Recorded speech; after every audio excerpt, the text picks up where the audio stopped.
రెడ్డి రూపంలో వినాయక విగ్రహం ఏర్పాటుపై వివాదం చెలరేగింది. రేవంత్ రెడ్డి రూపంలో గణపతి విగ్రహం ఏర్పాటును హిందుత్వ సంఘాలు తప్పుపడుతున్నాయి. రేవంత్ రెడ్డి రూపంలో గణపతి ఏర్పాటు చేయడంపై మండిపడుతూ ఉన్నాయి.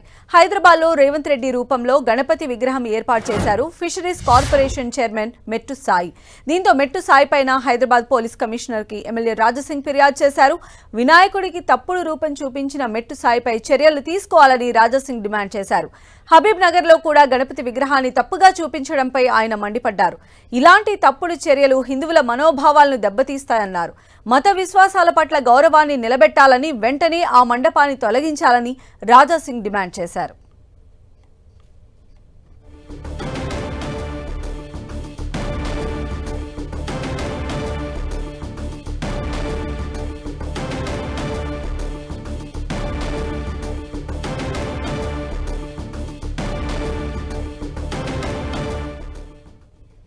సో ఇదే అంశం పైన మాట్లాడడానికి మనతో పాటు ఉన్నారు ప్రముఖ ఆధ్యాత్మికవేత్త బంగారయ్య శర్మ గారు, అలానే దివ్య రమణి గారు. నమస్తే అండి బంగారయ్య శర్మ గారు. నమస్తే అండి రమణి గారు.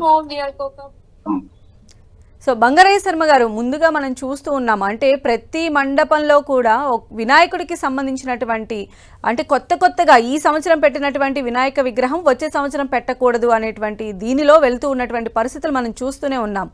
అందులో భాగంగా ఇంకా కొత్త పుంతలు తొక్కుతున్నాయి వినాయక విగ్రహాల్లో. ఈ రోజు మనం చూసాం సీఎం రేవంత్ రెడ్డి ప్రతిరూపంగా ఇక్కడ ఏర్పాటు చేయడము, దానిపైన రాజాసింగ్ కంప్లైంట్ చేయడం అనేది. అంటే ఇవి కేవలము వినాయక చవితిలో వినాయకుని ఆరాధించడము, మండపారాధన చేయడం అనేది ఇది భక్తిగా చూడాలా, కేవలం ప్రదర్శన కోసమే జరుగుతున్నటువంటి తాపత్రయంగా చూడాలంటారా ప్రస్తుతం? అమ్మా, ఇందులో పాపం నాకు తెలిసి రేవంత్ రెడ్డి గారికి సంబంధం ఉండదు, వేరే ఎవరికి సంబంధం ఉండదు. ఆయన పట్ల భక్తిని చూపించుకోవాలి అని గణపతిని వాడుకునే వాళ్ళు ఉంటారు చూడండి అమ్మా, వాళ్ళు చాలా పొరపాటు చేస్తున్నట్టు. ఎందుకంటే మనకు ఆగమ శాస్త్రాలు, ధర్మశాస్త్రాలు అన్నీ కూడా సుస్పష్టంగా చెప్పి ఉన్నాయి.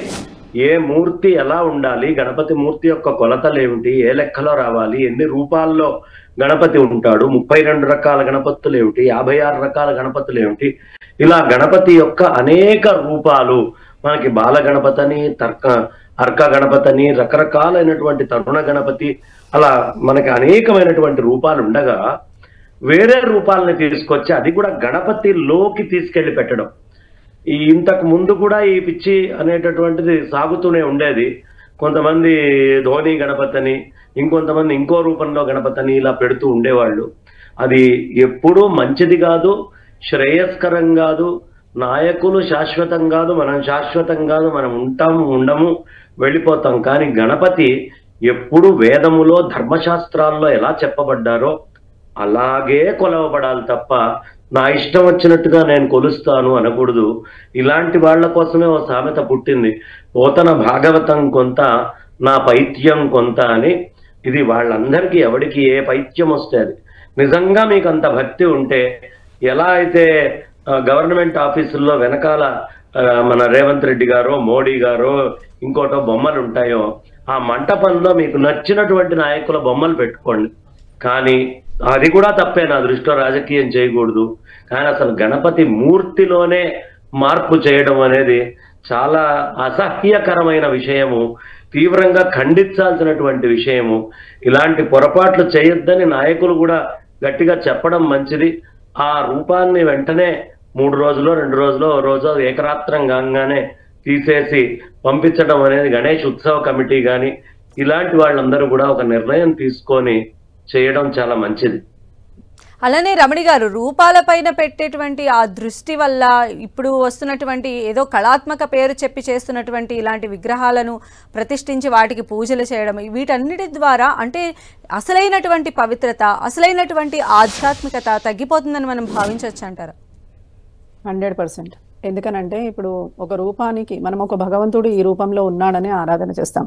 అయితే భగవానుడు వచ్చేసరికి ఒకటే రూపంలో ఉన్నాడా అని అంటే కనుక ఆయన అనేక రూపాలు, అనంతమైన నామాలతోటి కలిగినవాడు. అనంతమైన నామాలు ఉన్నప్పుడు అనేక రూపాలు కూడా ఉన్నాయి. ఈ రూపాలని ఆరాధన చేసేటప్పుడు మనిషి యొక్క ముఖం కానీ, మనిషి యొక్క పరిస్థితులు కానీ వాటికి ఆపాదించబడవు ఎప్పుడు కూడా. ఎప్పుడైతే మనం వాటిని ఆపాదిస్తున్నామో, వాటి గురించి మాట్లాడుతున్నామో, ఆటోమేటిక్గా మనము భగవంతుడిని ఆరాధన చేయటం లేదు, గణపతిని ఆరాధన చేయట్లేదు, లేకపోతే లక్ష్మిని ఆరాధన చేయట్లేదు, శివుణ్ణి ఆరాధన చేయట్లేదు. అక్కడ ఆరాధన చేసేది ఒక మనిషిని ఆరాధన చేస్తున్నాం. హిరణ్యకశిపుడి కాలంలో కూడా మనిషి ఆరాధన ప్రబలంగా పెరిగింది.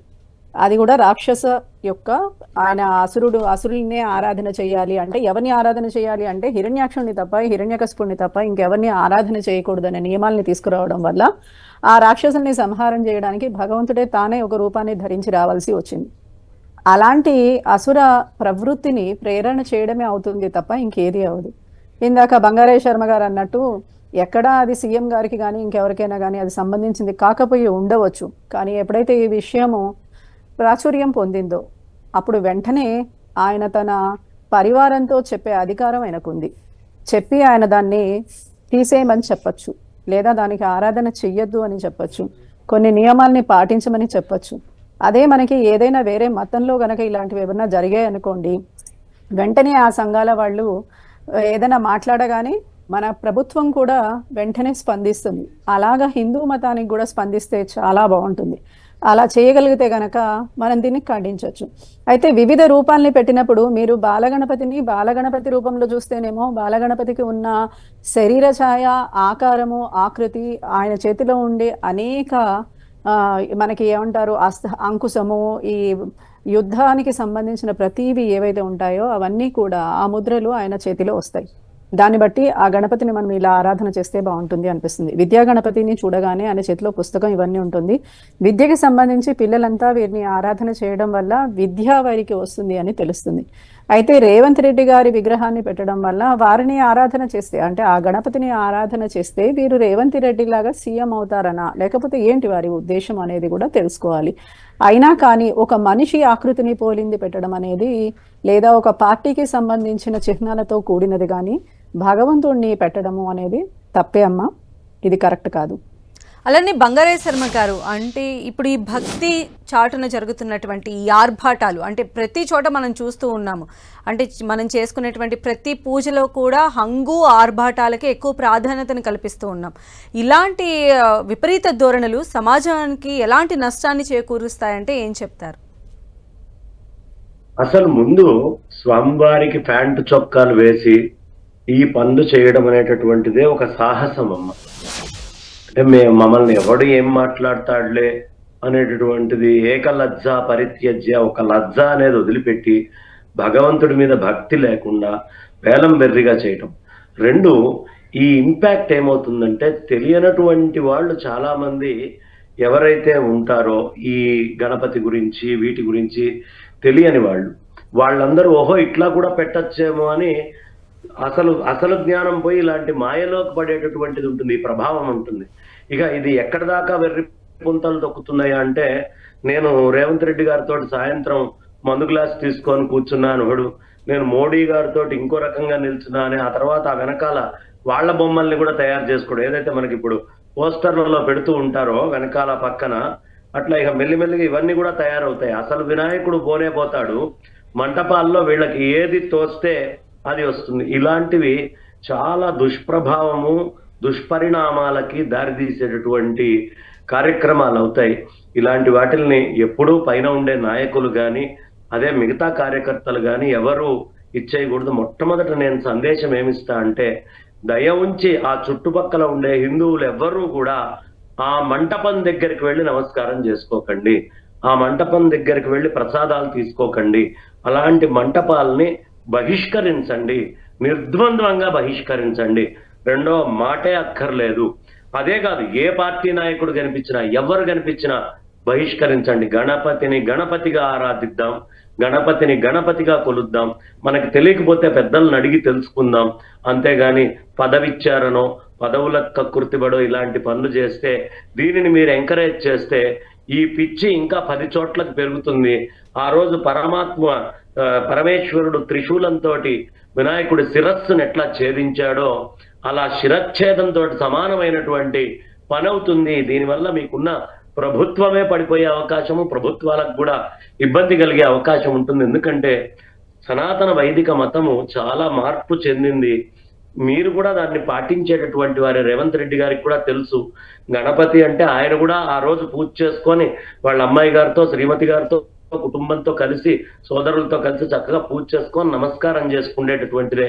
కాబట్టి ఆయనే కొలిచేటటువంటి దేవుణ్ణి తీసుకొని వచ్చి ఫిషరీస్ అతను అక్కడ పెట్టడం అనేది నిర్ద్వంద్వంగా ముందు రేవంత్ రెడ్డి గారు ఖండించి దానికి వేరే ఏర్పాటు చేయడం అనేది ఉత్తమము. అలాంటి పనులు చేయాల్సినటువంటి అవసరం ఉంది. లేకపోతే సమాజం మీద ఇది దుష్ప్రభావము, అదే ఆయన మీద కూడా ఈ ప్రభావపు గాలులు సోకే అవకాశం ఉంటుందమ్మా. అందుకని జాగ్రత్తలు తీసుకొని ఇలాంటి వెర్రి పొంతలకి పోకుండా ఎవరైనటువంటి పెద్దలైన పండితుల్ని అడిగి విగ్రహాలు తయారు చేసేటప్పుడే ఒక మానిటరింగ్ ఉండాలి.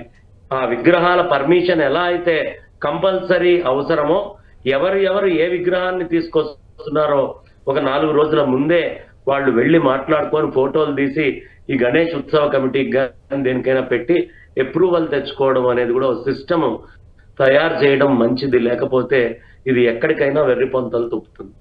అలానే దివ్యశ్రీ రమణ చక్రవర్తులు గారు, అంటే మనం చేస్తున్నటువంటి పూజలు కానీ సనాతన ధర్మాన్ని ముందుకు తీసుకువెళ్ళటంలో భాగంగా భవిష్యత్తు తరాల వారికి కూడా ఈ సాంప్రదాయాలు వెళ్ళేటువంటి చేయడంలో భాగమే ఇవన్నీ కూడా. అయితే ఇప్పుడు మన వినాయక మండపాల్లో కనిపిస్తున్నటువంటి వివిధ రకాలుగా ఉన్నటువంటి వినాయక విగ్రహాలను చూసినటువంటి చిన్నపిల్లలు, ఎస్పెషల్లీ చిన్నపిల్లలు అసలు దీన్ని తర్వాత ఎలా చూసేటువంటి అవకాశం కనిపిస్తుంది అంటే ఒక ఫన్నీ కార్టూనిక్ క్యారెక్టర్ లాగా మారిపోయేటువంటి ఆస్కారం కూడా ఉంటుంది అని అంటున్నారు కొంతమంది పండితులు. మీరేమంటారు దీనిపైన?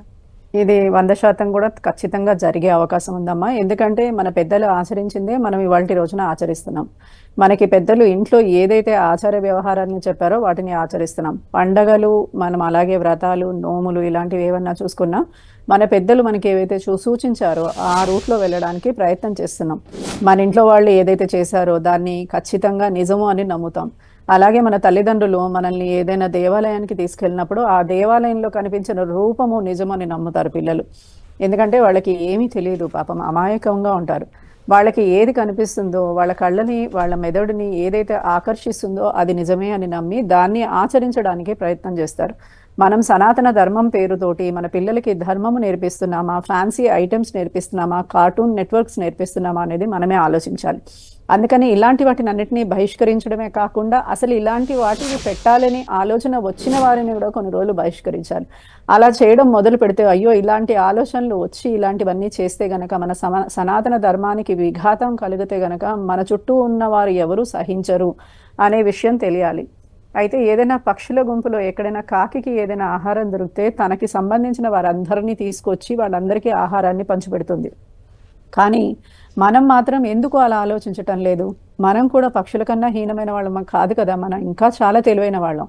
మనం ఏదైనా తెలుసుకుని నిర్ణయం తీసుకోగలిగే వాళ్ళం. కాబట్టి ఒకవేళ గనక మనం కూడా మూకుమ్మడిగా గనక ఇలాంటి వాటిని ఖండిస్తే ఖచ్చితంగా ఇలా చెయ్యాలి అనే ఆలోచన కూడా రాకుండా పోతుంది. రేపొద్దున్న దేవుడు అనేవాడు ఒక కార్టూన్ నెట్వర్క్ కింద ఉండిపోకుండా ఉండాలి, లేదా ఒక క్రికెట్ ప్లేయర్ గానో లేకపోతే ఒక చాక్లెట్ ఐటమ్ గానో ఉండిపోకుండా ఉండాలి అంటే గనక ఇవాల్టి రోజున ఎవరెవరైతే గనక ఈ గణేష్ పండాన్ని నిర్వహిస్తున్నారో వాళ్ళు ఒక ఉద్యమం లాగా ఒక ఆలోచనకి ఒక తెరపైకెత్తాలి. ఇలాంటివన్నీ మనం ముందుకు తీసుకురాకూడదు. ఇలాంటి ఒకవేళ గనక ఎవరైనా తయారు చేసినా వాటిని పండాలో పెట్టకూడదు అనే ఆలోచన గనక తీసుకొస్తే, ఒకవేళ పెడితే ఆ పండాన్ని మొత్తానికే మనం వదిలేయాలి, త్యజించాలి, వాళ్ళని బహిష్కరించాలి. ఇలాంటివన్నీ మనం చేయగలిగితే గనక వారెప్పుడు ఇలాంటి ఆలోచనల జోలికి వెళ్ళరు. అలాగే మన భగవంతుడి యొక్క రూపాన్ని, ఆయన యొక్క ఆకారాన్ని, ఆయనకి సంబంధించిన గుణాలని, ఆయుధాలని అన్నిటినీ అంటే అవేదో అలా చూస్తూ ఉంటే మనకు ఒక భగవంతుడి యొక్క రూపము మనకి ఏమి ప్రేరణ కలిగిస్తుంది? శక్తిని ప్రేరణ చేస్తుంది. ఆ శక్తిని ప్రేరణ చేసినప్పుడు ఆ శక్తి మనకి రావాలి. అంటే ఆ రూపము చూసినప్పుడు వచ్చే శక్తి మనకి చాలా ఇంపార్టెంట్. అందుకని అది ప్రసన్నంగా మంగళకరంగా ఉంటే గనక మనకు వచ్చే రూపము కూడా, మనకి ఆ శక్తి కూడా మంచిదవుతుంది, మన జీవితాన్ని ఉద్ధరించే విధంగా ఉంటుంది. అందుకని బహిష్కరిద్దాం ఇలాంటివన్నిటినీ. అలానే బంగారయ్య శర్మ గారు, ఇందాక మీరు ప్రస్తావిస్తూ అన్నారు అసలు ఈ విగ్రహ తయారీ దగ్గరే మనం కాస్త జాగ్రత్తలు తీసుకోవాలి, దానిపైన కూడా ఒక అంటే ఒక కమిటీలా ఒక ఐ వేసి ఉంచాలి అని చెప్పి మీరు చెప్పారు. అంటే ఇది ఇప్పుడు సమాజంలో వస్తున్నటువంటి మార్పులా చూడాలా, లేదా ఒక వాణిజ్య ధోరణితో అటువైపు నుంచి వస్తున్నటువంటి మార్పుగా చూడాలా? అంటే వాళ్ళు అట్రాక్ట్ చేయడానికి, వాళ్ళ బిజినెస్ని ముందుకు తీసుకువెళ్ళడానికి ఇలా? అమ్మా ఇది ఒకటి, ఇలాంటి మంటపాలు ఇప్పుడు దగ్గర 2.5 లక్షలో ఎంతో పైన మంటపాలని మనం హైదరాబాద్ లో పెట్టుకున్నాం. ఇలాంటివి చాలా కొద్దిగా 2-3 చోట్ల 10 చోట్ల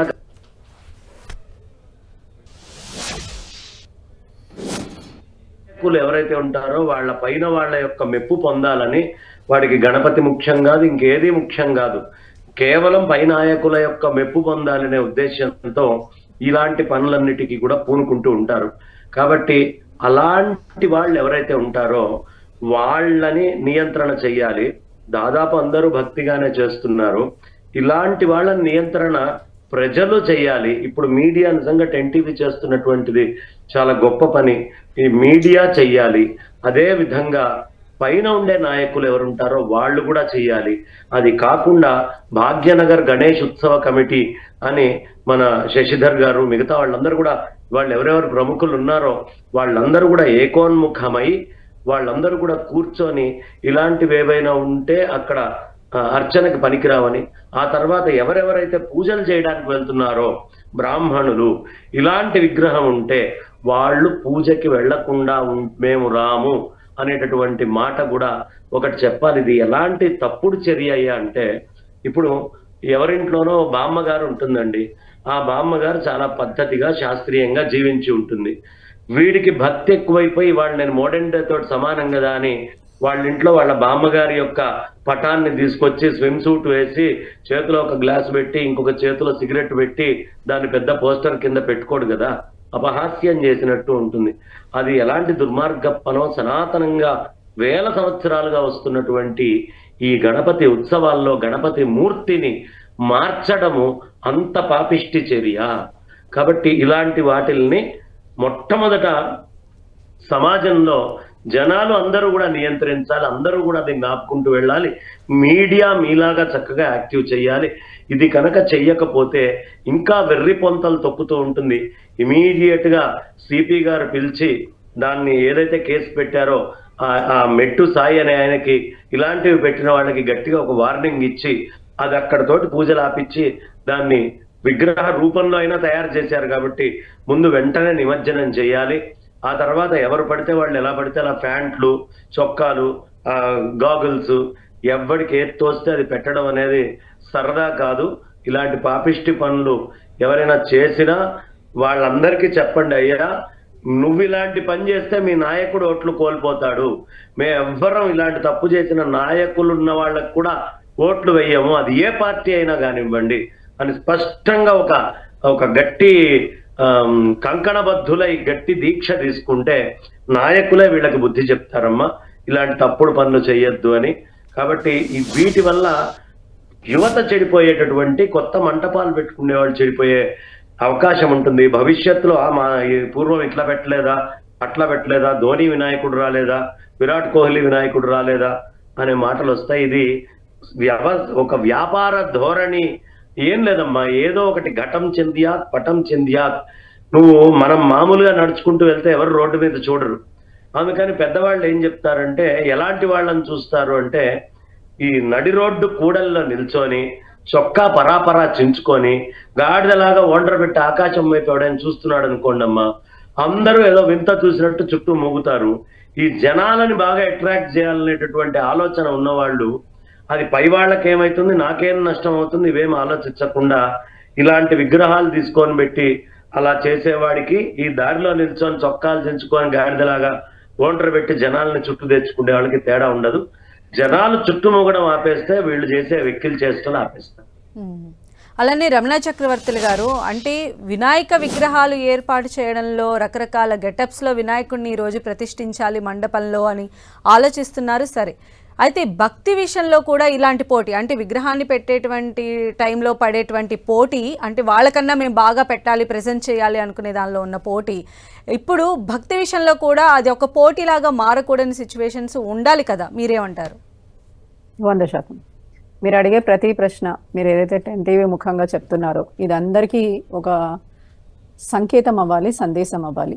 ఒకటి ఏంటి అని అంటే గనక, భక్తి అనేది ఒకరికి చూపించడానికో ఇంకొకరికి నిరూపించడానికో ఉద్భవించింది కాదు. భక్తి అంటే మనము ఏదైతే విగ్రహాన్నో లేకపోతే దేవతనో దేవుణ్ణో ఆరాధన చేస్తుంటామో వారికి సంబంధించినది, మనకి సంబంధించినది మాత్రమే. అంటే వారిని పొందడానికి మనం చేసే ఉపాసనా పద్ధతి.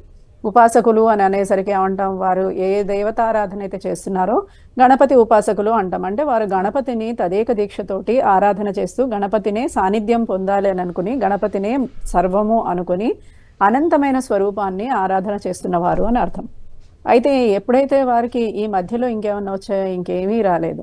ఇందులో హంగులు ఆర్భాటాలు వచ్చాయా, అవి కూడా లేవు. అంటే ఉద్దేశ్యము ఏమై ఉండాలి, ఆ ఆరాధన ఏదైతే చేస్తున్నారో ఆ ఆరాధకుడికి ఉండవలసింది ఏంటి అంటే ఆ భగవంతుడి యొక్క సాన్నిధ్యం పొందడం. మనం హంగులు ఆర్భాటాలు చేయడంలో మనకి భక్తి ఉంది అనేది మర్చిపోతూ ఉంటాం, పోటీకి వెళ్ళిపోతాం. ఆ పోటీ వల్ల భగవంతుడిని పొందుతామా, మళ్ళీ ముక్తి కలుగుతుందా, అసలు మనం జీవితంలో పొందాల్సిన జ్ఞానాన్ని పొందుతామా? ప్రమద గణాలకి అధిపతి ఆయన. అంటే ప్రమద గణాలు అనేసరికి ఏంటి, అందరూ ప్రమద గణాలకి అధిపతి అని అనుకుంటూ ఉంటారు. ఈ ప్రమద గణాలు అనేసరికి ఏంటి అనేది ఎవరికీ తెలియదు.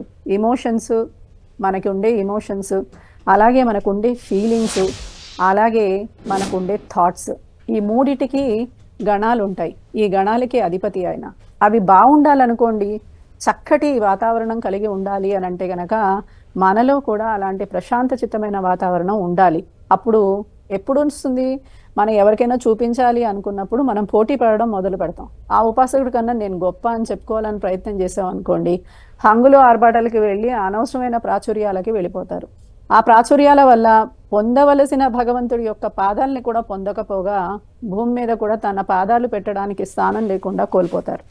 అలా పొందడం అవసరమా మనకి, భగవంతుడిని పొందడం అవసరమా? మనం చేసే ఆరాధనలు ఏదైనా సరే, గణపతి పండాలు ఇన్ని పెడుతున్నాం, ఇన్ని పండాలు పెట్టేటప్పుడు ఇంత గణపతి నుంచి మనం ఏం మెసేజ్ ఇవ్వాలనుకుంటున్నాం సొసైటీకి? లోక కళ్యాణార్థమై మనం చేయాలనుకుంటున్నాం. అంటే ఒక ఇంట్లో గణపతిని పెట్టుకుంటే ఆ ఇంటికి సంబంధించి కళ్యాణం జరగాలి, అంటే మంచి జరగాలి అనే ఉద్దేశంతో వాళ్ళు గణపతిని ఆరాధన చేస్తున్నారు.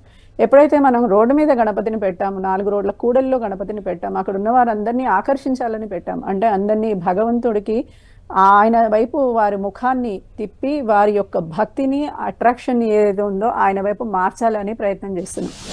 అలాంటప్పుడు అక్కడ ఉండవలసింది ఏంటి అని అంటే హంగు ఆర్భాటం కాదు, ప్రశాంతతని కలిగించే వాతావరణాన్ని అక్కడ సృష్టించగలగాలి మనం. అప్పుడు మీరు పోటీ పడిన దానికి అర్థం ఉంటుంది. అప్పటి వరకు లేకపోతే ఆ పోటీ పడిన దానికి అర్థమే ఉండదు. ఇంకొకటి, మనం కావాలని ఈ మధ్యకాలంలో ఎక్కువగా సౌండ్ బాక్సెస్ పెడుతున్నారు. ఈ సౌండ్ బాక్సెస్లో అంత సినిమా పాటలు, లేకపోతే వివిధ రకాలైన పాటలు, డిస్కోలు, డాన్సులు అవి ఇవి ఆడుతున్నారు. మీరు దేన్ని ప్రాచుర్యం చేయాలనుకుంటున్నారు? మనకి సంబంధించిన కళల్ని పోషించాలనుకుంటున్నారా, కీర్తనల్ని పోషించాలనుకుంటున్నారా, భజనల్ని పోషించాలనుకుంటున్నారా అని మీరు ముందే నిర్ణయించి అయ్యి ఉండాలి. ఎందుకనంటే మనం ప్రచారం చేయాల్సింది భక్తికి సంబంధించింది. కాబట్టి ఈ డీజే సాంగ్స్, వీడికన్నా నేను ఎక్కువ సౌండ్ పెట్టాలి అని ఇంకొక సౌండ్ పెట్టడం, రాత్రి 12 వరకు వాయించడం, దాంట్లో ఏమీ అర్థము రాని, పరమార్థము లేని పాటల్ని మోగించడం, ఇలాంటివన్నీ చేయడం వల్ల మనకి చుట్టూ ఉండేవారికి భక్తి అంటే ఒక అసహ్యం కలుగుతుంది. ఏంట్రా వీడు రాత్రి 12 వరకు వాయించేస్తున్నాడు, ఏం భక్తిరా ఇది అని అనిపిస్తూ ఉంటుంది. భక్తి అంటే ప్రతి ఒక్కరికి ఒక మంత్రముగ్ధమైన మంత్రాన్ని చక్కగా వినిపించడం. అలా వినిపించగలిగితే కనుక అందరిలో ఆ భక్తి ప్రసరిస్తుంది. అప్పుడు లోక కళ్యాణం జరుగుతుందమ్మా. ఎట్టి పరిస్థితుల్లోనూ మనం హంగులు ఆర్భాటాలతో చేసేది భక్తి అవ్వదు. అలానే బంగారయ్య శర్మ గారు, అంటే వినాయకుని విగ్రహం ఏర్పాటు చేయడం దగ్గర నుంచి కూడా ఆయన నిమజ్జనం వరకు కూడా అందరూ ఎంతో భక్తి శ్రద్ధలతో కోలాహలంగా చేసుకుంటూ ఉంటారు. అయితే మండపంలో ఏర్పాటు చేసే వినాయక విగ్రహాల్లోనే ఇలాంటి కొత్త కొత్త పుంతలు తొక్కుతున్నటువంటి పరిస్థితి కనిపిస్తోంది. అక్కడికి వెళ్ళి మనం చేసేటువంటి ఆరాధన ఎంతవరకు ఫలిస్తుంది?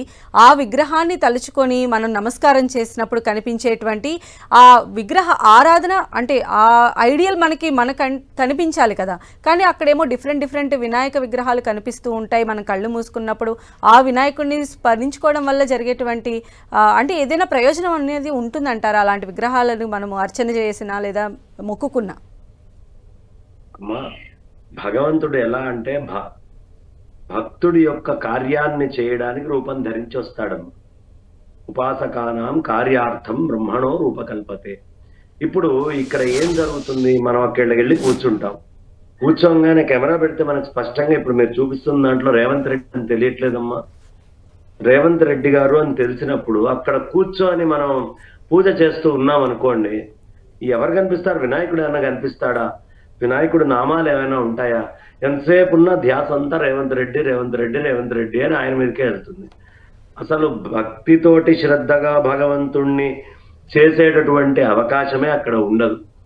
ఇక రేవంత్ రెడ్డి గారికి పూజ చేయడానికి అదెందుకు, డైరెక్ట్ గా రేవంత్ రెడ్డి గారి ఫోటో పెట్టేసుకొని హాయిగా వాళ్ళకి అవసరమైనటువంటి పాలాభిషేకాలు అన్ని చేసుకోవచ్చు కదా. దానికి వినాయక చవితి సందర్భం ఎందుకు? వినాయక చవితి అయిపోయాక మీరు విడిగా రేవంత్ రెడ్డి గారి బొమ్మ పెట్టుకున్నా, లేదు ఇంకో పార్టీ వాళ్ళు వాళ్ళ అధిపతుల బొమ్మలు పెట్టుకొని పాలాభిషేకాలు చేసుకున్నా జనాలు కానీ కాన్స్టిట్యూషన్ కానీ ఎక్కడ ఇబ్బంది చెప్పదు. ఇలా చక్కటి రూపాల్లోకి ఒక భగవత్ తత్వాన్ని తీసుకొచ్చి అందులో చేసేటటువంటి మార్పులే అబ్జెక్షనబుల్ గా ఉంటాయి. అలాంటి పని చేయడం వల్ల ఫలితం రాకపోగా దుష్ఫలితాలు వస్తాయి. అది తేడా చేస్తుంది. అది కుటుంబానికే మళ్ళీ తెలియనటువంటి ఒక అపకారం చేసిన దోషం వెంటబెట్టుకున్నది అవుతుంది. వినాయకుడి లాగానే కొలవాలి. సాక్షాత్తు పరమేశ్వరుడు విఘ్నేశ్వరుణ్ణి కొలిచాడు. సాక్షాత్తు విష్ణుమూర్తి వారు, దేవతలు అందరూ కూడా, బ్రహ్మదేవుడు, ఇలాంటి వాళ్ళందరూ కొలిచినటువంటి స్వామిని మన ఇష్టం వచ్చినట్టుగా తయారు చేసి కొలుస్తాము అంటే ఒప్పుకోదు. ఆయన వినాయకుడని గాని ఆయనకి ఇలా పూజ చేయాలని చెప్పింది కానీ మన ధర్మశాస్త్రాలు, మన వేదం, మన ఆగమ శాస్త్రాలు, అందులో ఏం చెప్పబడిందో అలా చేస్తేనే ఫలితం తప్ప నా సొంతగా నేను చేస్తాను అని అనుకునేటటువంటిది చాలా తప్పు, ఫలితం ఇవ్వదు. ఎందుకంటే పాలు పవిత్రమైనవే, వినాయకుడు కూడా చాలా పవిత్రమే. కానీ ఒక కుక్క తోలు సంచిలో పాలు పోసుకొని వచ్చి పాలు పవిత్రమే కదా తాగు అంటే ఆ పాలు తాగితే ఎలాంటి ఫలితం ఉంటుందో అలాగే ఇది కూడా. గంగా నది చాలా గొప్పదే, గంగ గొప్పది కదా అని నేను విస్కీలో పోసుకొని తాగుతున్నాను కాబట్టి పవిత్రమైన గంగను తాగుతున్నాను అంటానికి లేదు. కల్మషం చేయకూడదు. ఏది ధర్మశాస్త్రాలు చెప్పినాయో, ఎలా ధర్మశాస్త్రాలు చెప్పినాయో, ఏ విధంగా ఆలోచించడం వల్ల ప్రయోజనం ఉంటుందో ఆ విధంగానే మనం చేయాలి. కాబట్టి దీనివల్ల ప్రయోజనం లేకపోగా దుష్ప్రయోజనాలు అనేటటువంటివి ఇంటికి కానీ ఆ చేస్తున్నటువంటి వాళ్ళకి కానీ అందరికీ కూడా ఇది రావడం జరుగుతుంది. అలాంటి దుష్ప్రయోజనాలు చేయకూడదు. అలా చేయడం వల్లే పౌండ్రక వాసుదేవుడు అనేటటువంటి వాడు పూర్వం నేను సాక్షాత్తు కృష్ణుడంతటి వాడిని అని కృష్ణుడిలాగా రూపం ధరించాడు. చివరికి ఏమైంది? అలా పాపం ఇక్కడ రేవంత్ రెడ్డి గారికి ఏం తెలియకపోయినా ఆ విధంగా తయారు చేస్తున్నటువంటి వాళ్ళు చాలా తప్పు, పొరపాటు. ధన్యవాదాలండి బంగారయ్య శర్మ గారు, రమణ చక్రవర్తుల గారు ఈరోజు కార్యక్రమంలో పాల్గొని వినాయక విగ్రహాలకు సంబంధించి జరుగుతున్నటువంటి కొత్త గెటప్స్ పైన మీ స్పందన మాకు తెలియజేశారు. ధన్యవాదాలు మీకు. అది మొత్తంగా మన హిందూ ధర్మం ఏదైతే మనకి చెప్పిందో, ఏదైతే ధర్మశాస్త్రాల ప్రకారంగా విగ్రహానికి సంబంధించినటువంటి అర్చన కానీ పూజా క్రతువులు నిర్వహించాలని చెప్తూ ఉన్నారో వాటి ప్రకారం మాత్రమే మనం కనుక విగ్రహారాధన చేసినట్లయితే సరైనటువంటి ఫలితం లభిస్తుందని చెప్పి ఆధ్యాత్మికవేత్తలు చెప్తూ ఉన్నారు. ఇది ఇవాల్టి ప్రత్యేక లంచ్ అవర్ డిబేట్. చూస్తూనే ఉండండి 10 TV.